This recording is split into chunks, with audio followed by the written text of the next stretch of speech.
বাংলাদেশে কওমি মাদ্রাসার বাইরে আর কোথাও তো এলেম তো দূরের কথা, এই কোরআন শরীফ শুদ্ধ করে পড়ার চর্চাই তো নাই। আপনাদের ভাগ্য ভালো, ফুলতুলির মরহুম পীর সাহেব রহমতুল্লাহ এলমে কেরাতের খেদমতের মাধ্যমে আপনাদের বিভাগটাকে সেভ করে গেছে, আলহামদুলিল্লাহ। আমি কষ্ট পেয়েছি, এক মৌলভী সাহেব কিছুদিন আগে বলল যে কওমি মাদ্রাসা ছাড়া কোথাও পড়াশোনা নাই।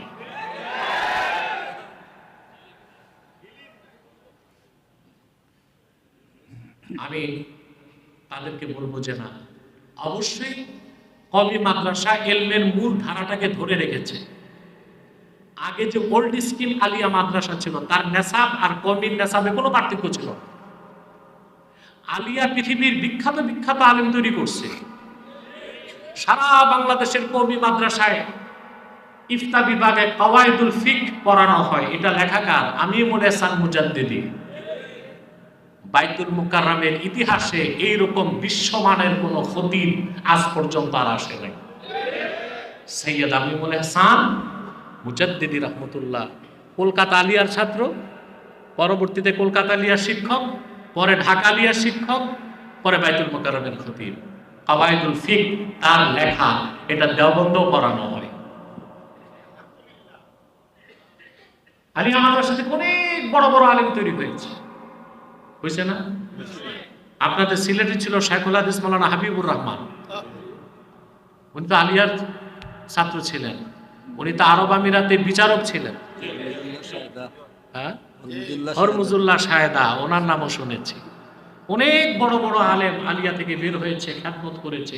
কওমি আলিয়ার বিভেদ সৃষ্টি যারা করে তারা মূলত ছোট কলিজা রাখে, দিল ছোট, কনজাস্টেড মাইন্ড।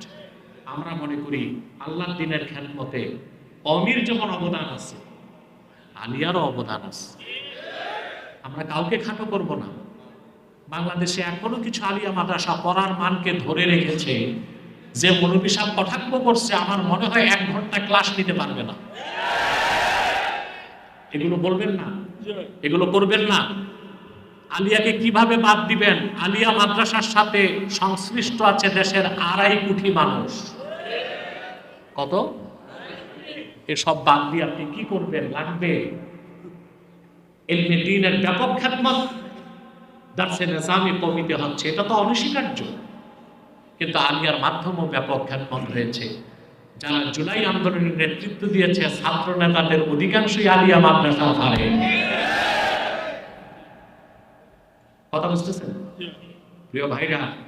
যে কথা বলছিলাম, তাহলে কটা জিনিস শিখাবেন? সন্তান ছেলে হোক মেয়ে হোক, আল্লাহ হাবিবের ভালোবাসা, আল্লাহ হাবিবের বংশধর আহলে বাইতের ভালোবাসা, আর আল্লাহর কোরআনের তেলাওয়াত। এই 3টা জিনিস যদি তাকে বালেগ হওয়ার আগে শিখায় দেন, ওই সন্তান কোনোদিন কাফের মুশরিক নাস্তিক হবে না। সুবহানাল্লাহ।